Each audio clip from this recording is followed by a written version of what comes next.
Our mini documentary is focusing on the city of Haarlem, which is the capital of the province of North Holland, is one of the most populated metropolitan areas in Europe, with a population of 160,000 inhabitants.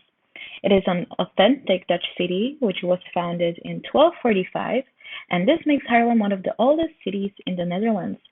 It is also known as the Flower District, which is very close to the famous Gardens of Europe, which they call it, and the tulip fields.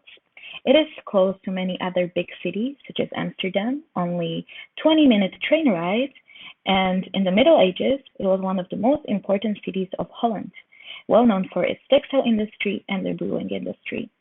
However, every city has its problems, and Haarlem is no exception. We're going to take a dive in how gentrification, leakage, and over-tourism affects the city, and we're going to try to find out from different perspectives, from stakeholders, locals from Haarlem, and the tourists themselves. Back in the day, more than 100 breweries, and in the background, you can see one of our stakeholders, Jopenkerk, who we're going to do an interview with. The brewery needs a lot of space, and then this old church became available. It was actually nominated to be destroyed. Oh, really? Yeah, it was listed to be knocked down.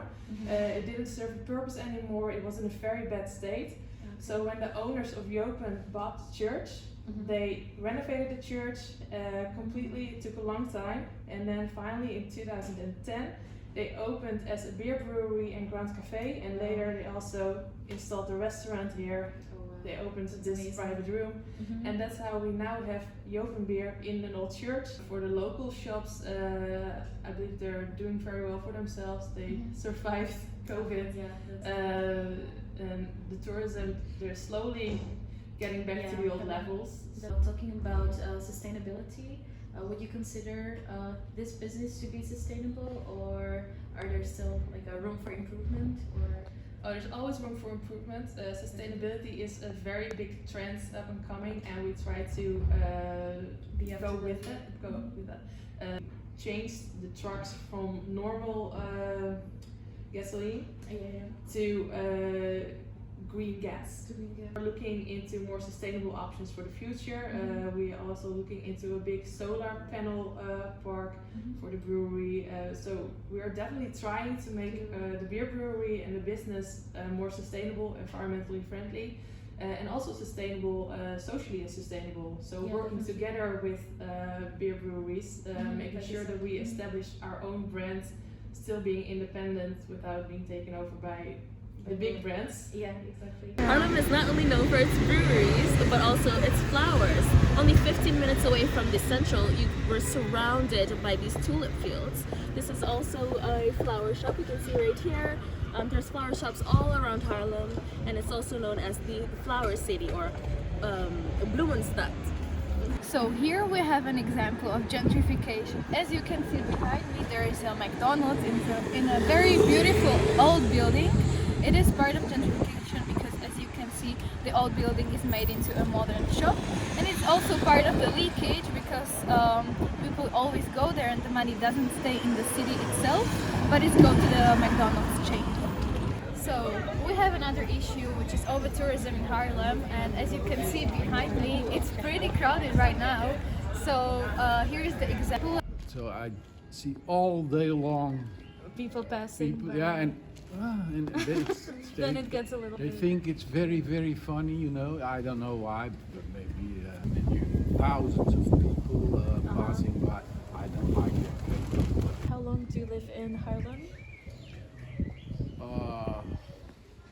69 years. Oh, really? So your whole life? Or Yeah. No. It's terrible enough. Okay. How long are you staying in Haarlem right now? For 5 days. How long are you staying in Haarlem? Just for this day. Just for this day. Yeah. Okay. Why did you decide to visit the city? We went here for school with a school trip. Oh, it's a school trip. Yeah. And what do you like the most about the city itself, if you have to choose one thing? Or more. My English is not. It's alright. I think the anciency of the city. Yes, the history. Yeah, history. Yeah. People, and it's an old city. I get the feeling that it's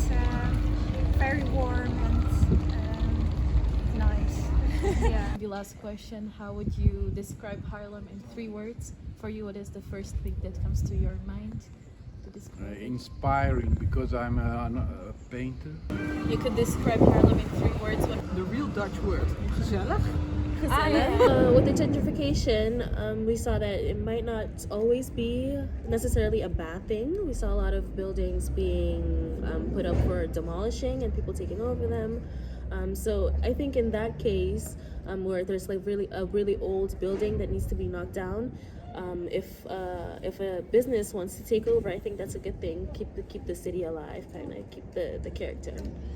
Definitely, and as we saw, mass tourism also brings a lot of income to the city, and now we didn't see that much of a crowd as it was before. We were told that before COVID it was much more and kind of not that easily handleable, but now it is definitely better on its way. But we'll see where it goes after this.